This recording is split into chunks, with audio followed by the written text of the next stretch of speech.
Hi, everybody. I have to tell you, I had forgotten how much I love boondocking. Waking up in the wild as far away from others as is possible, the freedom of that, the quiet of it. I got a chance to do just that this week and I cried. I literally cried when I got parked and I stepped outside to a huge night sky that was full of stars. And the only sound around me was nothing. I cried the next morning too when I woke up and to see the sunrise and I experienced the same peace from that solitude.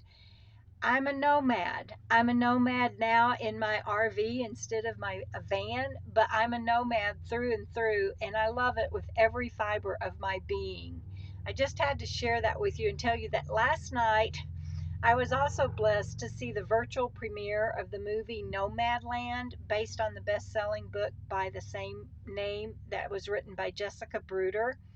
It stars a lot of my friends Linda May, Sue Ann Carlson, Bob Wells, and many others. And Chloe Zhao, the director, she did a fabulous job, I think, of capturing the lives of a lot of us out here on the road.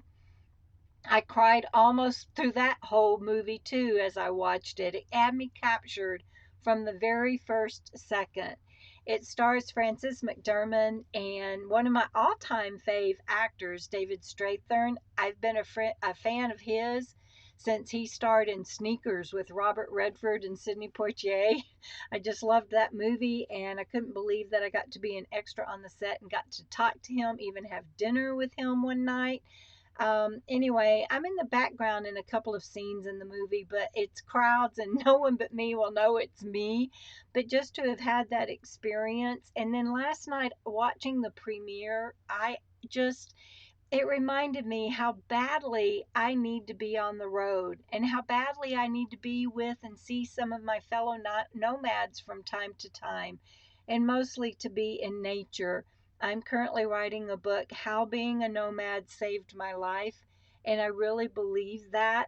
And this week, getting to experience it again after having been stationary for so long, and then seeing that movie just confirmed it. This video today is about overcoming a lot of things this week so that I can do just that, hit the road. It's happening soon, and now I'm going to share with you what all I've had to go through to make sure it happens.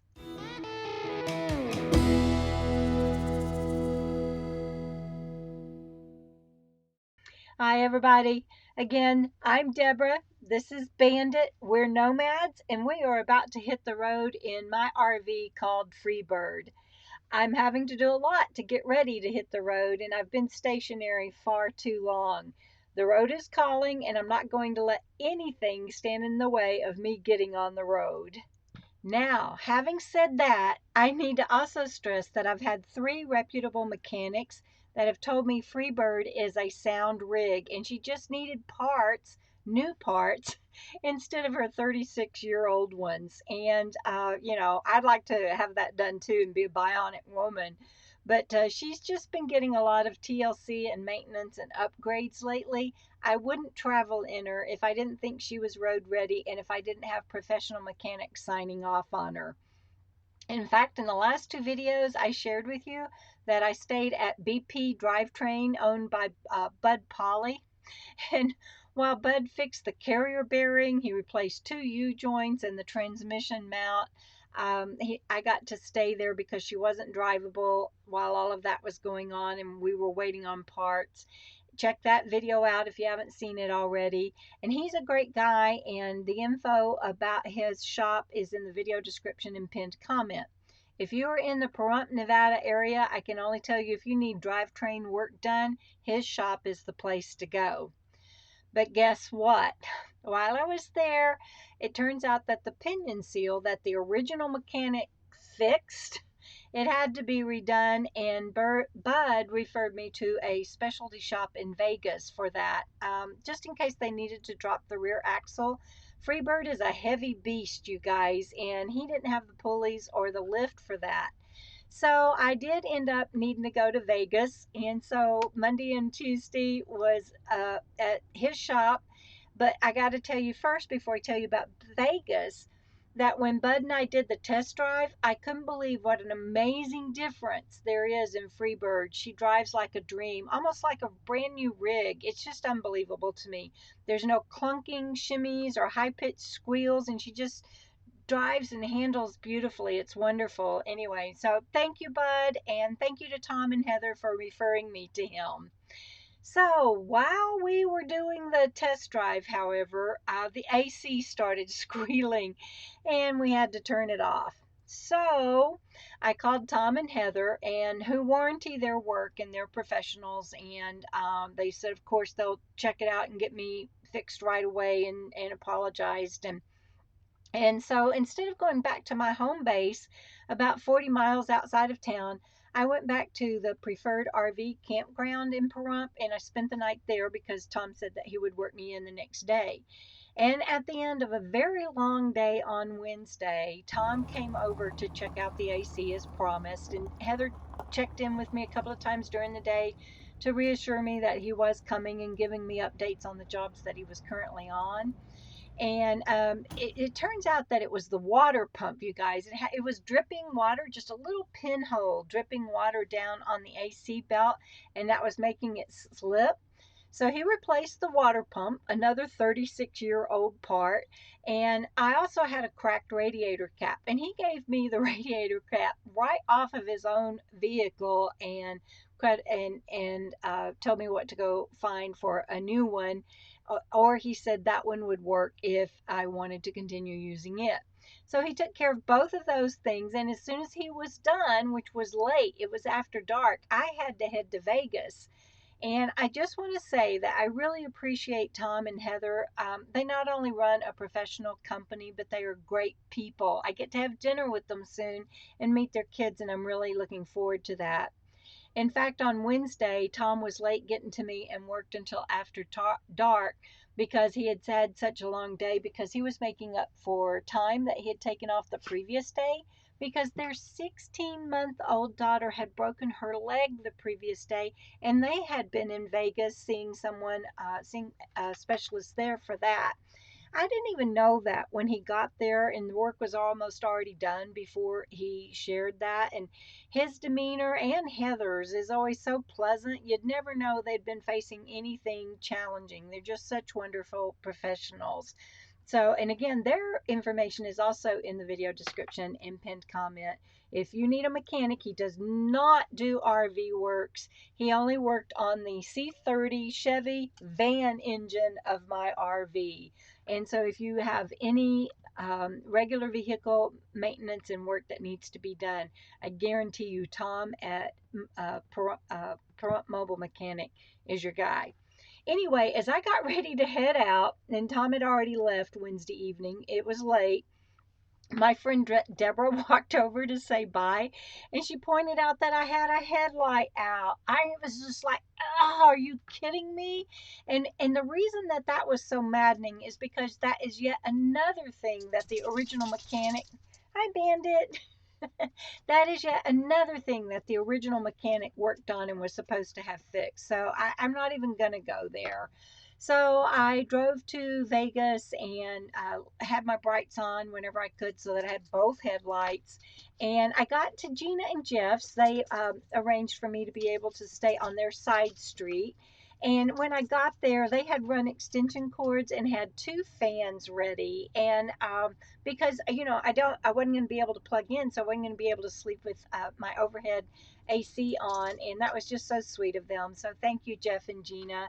And the next day, while Freebird was in the shop getting the pinion seal repaired, we just had a relaxing day, and I got to sit and love on both their dog Ernie and Bandit. And Dan's Drivetrain in Las Vegas is who actually they had to replace the pinion seal, which was also another thing that the original mechanic did.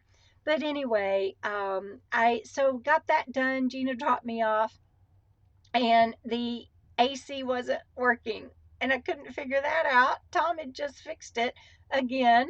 It's been repaired so many times, but this time nothing was blowing, nothing was coming on. So I called them and they said that they would look at it the very next day when I got back to town. So I had dinner, bought pizza and had dinner with Gina and Jeff and waited until it cooled down to drive. So Gina just got back from getting a pizza. She asked me what size do we want. And it was like 16 or 20 or something like that. And I'm like, I'll go for the 20 so you guys can have leftovers after I leave. Look at this. It's the biggest pizza I've ever seen. And just coincidentally, Jeff has his Tums out and it's sitting right beside this pizza. And that was on Thursday. And so Thursday night, again, I drove back to Pahrump, only this time it was too late to go to Preferred RV Park at night. And so I went out on BLM land, and I that's where I just realized, oh my God, I've missed this so much. And I can't even describe to you what it's like and how boondocking fills my soul. It was just glorious. I had to drop Bandit off the next morning, Friday morning at by 7:30. Poor little Bandit has to be sedated to get groomed. And for those who don't know his story, you can watch that here. But he was a bait dog, and so he reacts differently sometimes. And I think he just goes into PTSD. And we discovered something that I'm going to tell you about. But after I dropped him off, I did go to Preferred RV Park and check in for the day so that I could plug in for AC, if nothing else. It was still close to 100 degrees. And so Tom could come out and check it out. And this time, it was the original blower motor, a 36-year-old blower motor that had gone out. And he also replaced the tensioner while he was at it because that screeching was belt slipping, and it wasn't because they needed tightening or replacing or anything. All my belts and hoses have now been replaced. It was the tensioner, the original tensioner, that needed replaced. And so we got that done. And again, there are people that like, you need to get rid of that heap. You're spending too much money. No, she only has 50,000 miles on her. And all of these are original parts. She just needed to be upgraded and some maintenance and some TLC. And she's just wonderful. And Tom said that he would drive this rig. He would even let Heather drive this rig. And so I know that she is dependable. Bud said the same thing, that she was a solid rig. And the guy in Las Vegas said that he could tell that they were doing excellent work, and I'd been in good hands. So I just want to stress that, yes, she's had to have a lot of stuff done, but it was just time. And kind of on old vehicles, once something starts happening, it just kind of cascades, and that's what's been happening. But anyway, so Tom got that fixed, and so about that time, and I laid down. I'll be honest, I was exhausted, so I laid down for a couple of hours, and I woke up, and my phone was blowing up. And I looked, and my friend Lynn, who had loaned me her car so I could make it to all my doctor appointments and everything this month with Fancy Free acting up, she called, and transport was in Las Vegas, and they were like, we can come get your car in 2 hours. And otherwise it was going to be like November or December before she was going to be able to get her car back. And she's like, I'm so sorry to give you such short notice, but can you make that work? And I'm like, absolutely, Lynn, whatever I need to do, we'll make it work. And so I checked, and I called my friend Debra there at the RV park. And I thought that I was going to ask her to just take me to the rental car place, and I was going to run out and meet the transport. And because again, remember, my home base is about 40 miles outside of town. And so I thought that that's what I was going to do. But Deborah's like, oh, road trip. I want to go. I want to go. So she and I went. We actually had a great afternoon, and got out and to my home base and got Lynn's car taken care of. But it turns out transport was running like 2 hours late, and we had to get back to pick up Bandit, and we had no AC, nowhere to stay, and it was very hot. And so we worked it out with the manager and with Lynn, and I had the car all ready, and the manager met transport, and Lynn has her car now, and everything's good. But we had to go back to town to pick up Bandit. But I got a call, and they said I couldn't pick up Bandit until between 5 and 6 o'clock. So, because he had not responded well to being sedated. and found out that he has arthritis and he has more injuries. My poor little boy. I'm going to share that in another video because I want to do it justice. But he has even suffered the X-ray showed broken bones and everything, and I'll share more later. But it was heartbreaking, and I couldn't pick him up till about between 5 and 6. And the vet called me later, by the way, to tell me all that. I didn't know that at the time. And so, anyway, I had to cancel my Friday Night Live. And it was just one of those days. And it was the first Friday Night Live that I have not held in 2020. So it broke a streak and it made me very sad. And I missed everybody. But I will hold one this Friday and I'll probably be on the road by then. Anyway, so we picked up Bandit, and then I also want you to meet Debra's dog, Annie. She just had a leg removed because of cancer and is doing so well. And this is a little clip of meeting her before Bandit got groomed. Oh, who is it? Who is it? Hey, buddy. Hey, buddy. But when I think I'm having a hard day, I think of Annie and I think of Bandit and all they've been through, and how loving and just what champions and warriors they are. And I get overwhelmed with everything I'm having to do to get on the road. And today, by the time you see this, not today, but by the time you see this, I will be working on the inside of the rig and working on my home base lot and getting everything ready and making sure that I have everything with me that I need and repacking the outside compartment and everything. And then Freebird has one more appointment to get an alignment. And they're also going to have to look at the brakes that are starting to squeal a little bit. And you guessed it, that's another thing that the original mechanic did. Now, it might just be that they need to be greased or lubed, but you guys, that means that 100% of everything that the original mechanic did has now had to be redone or replaced. And so that is just really frustrating. And I just want to stress again that you always need to vet your referrals, even if it's a good friend or a businessman or somebody that you know, or even two people in this case that have referred you to somebody. Be sure you vet them and get references, and that they are licensed, first of all, and in good standing with the community and with the Better Business Bureau, and have good reviews. I did not do that, and I have been paying the price for that. So we're going to get all that done. And then I am getting ready for my road trip, and I can't wait to get on the road. It's been a long trek to get all this stuff done and get to this point, but now comes the fun stuff, and I'm excited. I'm a little overwhelmed with everything still, but I'm just so excited to get on the road, like I shared with you in the intro, that I can't wait. And I just want to thank you for being on this journey with me.